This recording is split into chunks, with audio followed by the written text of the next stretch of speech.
అదిగో చెల్లెలు తీసుకురమ్మని దారకుండా పంపాను. అలా వచ్చున్నది.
రేపు నాకు దేవుడు చేస్తా రేపోతాం సాక్షిగా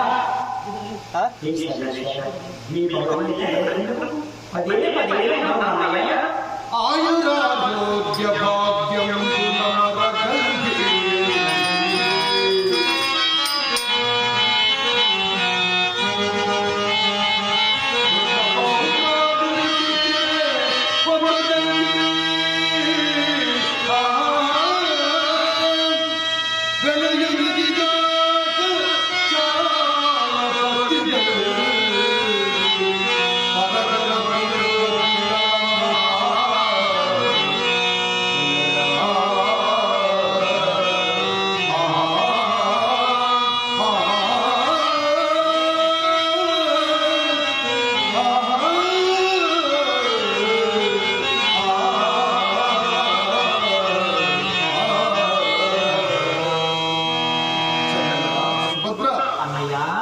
దీర్ఘాయుష్మాంతురాలవై చల్లగా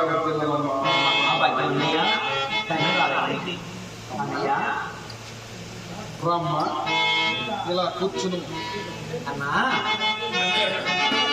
ఆ ముత్తుల చెల్లెలైన సుభద్రాదేవి వదనము గాంచినచో నేనెంత ఉల్లాసవంతుడవుతానో, కానీ నేడు అన్నయ్య మరి ఎప్పుడు ఉల్లాసంగా ఉండేవారు. అవునమ్మా, ఎప్పుడు మీ ముఖంలో కళ ఉట్టి పడుతూ ఉంటుంది. నిజమే నిజమే. మా చెల్లెల సుభద్ర వచ్చిందంటే కొండంత సంతోషం. అలాంటి నీవు నేటి దినమున నేను వచ్చానంటే కూడా నీ ముఖంలో కలహం కళహీనత ఉంది. ఎందుకన్నా మరి సంతోషం అనేది కనిపించడం లేదు. నేను వస్తాను, నేను ముఖంలో ఒక కళ ఉండేది. అలాంటి నేను నేటి దినంలో మరి ఎందుకన్నా అలా అయిపోయారు? కారణం ఉందమ్మా. మరి తెలుసుకోవచ్చా అన్నయ్య? అలాగే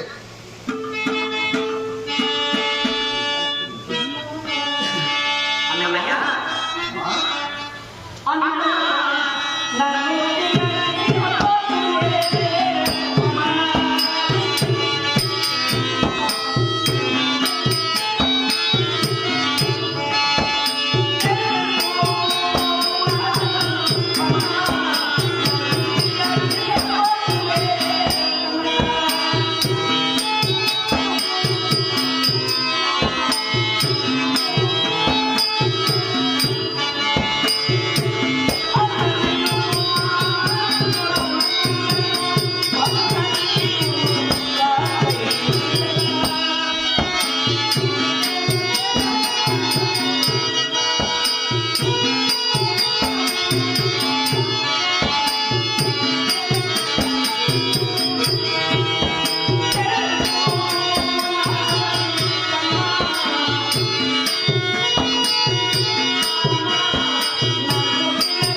ద్వారక నీ వెళ్ళి చెల్లె సుభద్రాదేవి నా ఆజ్ఞని ఆస్థానాన్ని తీసుకురాని ద్వారక వచ్చారు నా దగ్గర. అమ్మా, మీ అన్నగారి శ్రీకృష్ణ భగవానుడు మిమ్మల్ని ఆస్థానాన్ని తీసుకురమ్మన్నాడు. తొందరగా నేను ఆస్థానానికి ఇచ్చేయాలి. ఎందుకు అడిగితే కూడా అక్కడికి వెళ్తే కానీ తెలియదు. మీ అన్నగారు రమ్మన్నారు అన్నారు. మరి ఎందుకు రమ్మన్నట్టు అన్నా? అలాగే అలాగే తెలియజేస్తున్నానమ్మా.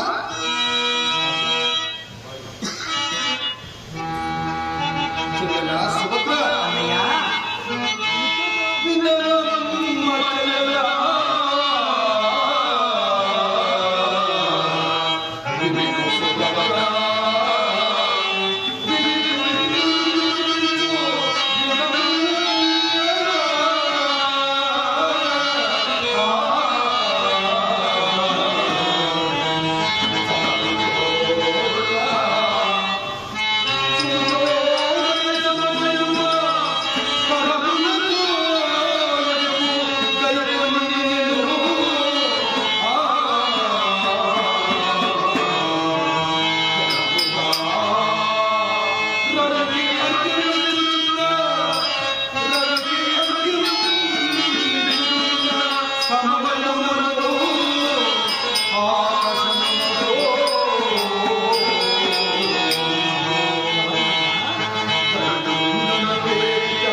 ఏమన్నారు? ఎంతటి కార్యములు నాన్న. ఏమి నాన్న? నేను ప్రతినిత్యము యమునా తీరమునందు మరి సూర్యోదయ సమయమునందు సంధ్యావందనము ప్రతిరోజు పరిశుద్ధం చేస్తారు. అలాంటి సంధ్యావందనము గావించినప్పుడు ఆకాశ మార్గములో దుష్ట దురితాత్ముడైన గంధర్వుడు కయుడను వాడట ఏం చేశాడన్నా? మదనికి పుష్పకమలంలో తన సతులతో విహరిస్తూ కన్ను నిన్ను గనక తను వేసిన నిశ్చీవనము ఉమ్మి వేస్తే ఆ నిశ్చీవనము నేను పవిత్రంగా అర్ఘ్యము సూర్యోదయానికి ఇచ్చినప్పుడు నా యొక్క అంజలిని పడి జలములను అపవిత్రము చేసి నా పూజా భోగము కలిగించిన వాడు ఆత్మ. ఎంత పని చేశాడన్నా? చేసి తిరిగిపో. అందులకై నేను సూర్యోదయమునందు నాకు అపవిత్రము కలిగించిన నిన్ను సూర్యాస్తమయంలోగా నా సుదర్శన చక్రము చేత నీ శిరశ్ఛేదన చేయిస్తానని ప్రతిజ్ఞ చేశాను. ఎవరు మీరు? నేను భయపడి తన కుల గురువైన బ్రహ్మదేవుడి వద్దకు వెళ్ళి మొరపెట్టుకొనగా, అలాగే పరమేశ్వరుని వద్దకు మొరపెట్టుకొనగా వారిరువురు కూడా సాక్షాత్తు నారాయణుడు అంశ శ్రీకృష్ణుడు కావున శ్రీకృష్ణుడు ప్రతిజ్ఞ మేము అర్థం బ్రహ్మ మరి శివుడు కూడా ఆజ్ఞాపించట వాడు భయపడి ఎలా తనను తాను కాపాడుకోలేని దిక్కు తెలియని స్థితిలో ఉంటే ఆ భయుడు నీ భర్త అర్జునుని దగ్గరకు నీ భర్త నా ముందుల వలది అర్జునుడు వేరు నేను వేరా కాదు నరుడు నారాయణ నేను లేకపోతే అసలు మీరంటే ఎంత ప్రేమ ఆయన అర్జునుడు అభయమని గయుడి వెళ్ళి కోరినా కూడా మీరెక్కడి నుండి వచ్చావు? ఒకవేళ నీకు జరిగిన అన్యాయం విచారించగా అవును కదా మరి. అలా విచారించక అర్జునుడు నీ గయుడికి అభయం ఇచ్చి తన చెంత ఉంచుకున్నవాడు. ఎవరు? మా ఇంటి ఆయన. మీ ఇంటి మీ భర్త. ఇదేమన్నాయ్యా? నాకు అవమానం కలిగించిన గయుడికి ఆశ్రయమా? నా మీద కాలుతుడమా?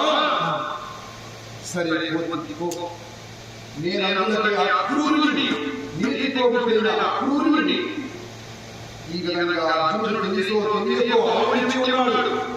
కానీ అతనికి నేను ప్రతిజ్ఞ చేసింది తెలుసునో తెలియలేదా? నీవు అక్రూరా నీవు వెళ్ళి ఈ విషయం అతను తెలియజేసి గయుడు తీసుకొని నా ప్రతిజ్ఞ చెందినట్లు చేయలేదు కదా. నా ప్రతిజ్ఞ నెరవేర్చకపోతే ఈ భూలోకంలో ఈ మూడు లోకాలలో నా పేరు తక్కువే కదా. అవును కదా మరి. మరి నా ప్రతిజ్ఞ చెల్లాలి కదా. తప్పకుండా. అందుకని పంపించినచో అక్రూరుని చేత విక్రమమును బలికి నేను అతనికి ఆశ్రయం ఇచ్చాను. నేను పంపను అని చెప్పి పంపాడు. ఏమంట గర్భం నీ భర్తకు? అది ఆ విషయం నాకు సవిస్తారంగా తెలియదమ్మా. అక్రూరుడు అక్కడ ఏం చెప్పాడో ఇక్కడ నాలుగు ఏం చెప్పాడో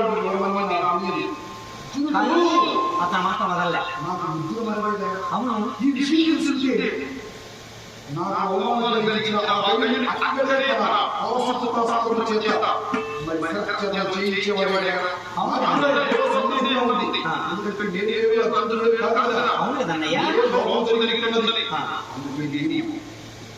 వైద్యంలో ఉన్న అర్జునుడి చెంతకు వెళ్ళి ఏమి జరిగిందో తెలియజేసుకొని నా తరపున రాయబారిగా వెళ్ళి అర్జునుడి మనస్సు మార్చి ఆ దురితాత్ముడైన గంగిని నా చెంతకు తీసుకుని రమ్మా. నా ప్రతిజ్ఞ చెందినట్లు నీకు చేయవమ్మా. చెల్లెలా సుగంధ ఏమన్నయ్యా? ఆయన నీకు ఎదురు దగ్గర కాదు, ఏదో లోపం జరిగింది. కాబట్టి ఆ గైని తీసుకురావడం నీకు దానికి కావాల్సింది. అందులకే నేను అందులో దిగువచ్చాను. నేనైతే ఎంతో ప్రేమ అభిమానం అన్నమాట. అవును. మీరంటే కూడా ఎంతో గౌరవం మా ఇంటి ఆయన. దైవభక్తి కదా. అలాంటి నా భర్త నీకు ఎదురు తిరిగి నేను ఆ గైని అభివృద్ధాను, నేను అక్కడ ఇవ్వని అని ఇచ్చే పరిస్థితులు చెప్పడం. కానీ ఒకవేళ చెప్పి ఉంటే కూడా ఇదిగో నీకు గైడ్ కావాలి. అంతేనమ్మా. అంతేనమ్మా. ఇదిగో నేను అక్కడ వెళ్ళడం తప్పనిసరిగా గైడ్ తీసుకురావడం. నీకు ఏ ఇబ్బంది లేకుండా గైడ్ తీసుకొచ్చే బాధ్యత నాదన్నా. ఏ సుభద్ర, పోయొచ్చి నీ పతి కన్నులు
అర్జునుడి దగ్గరికి వెళ్ళి ఆ గైడిని తీసుకుని వచ్చే బాధ్యత, నా ప్రతిజ్ఞ నెరవేర్చే బాధ్యత కూడా నాది.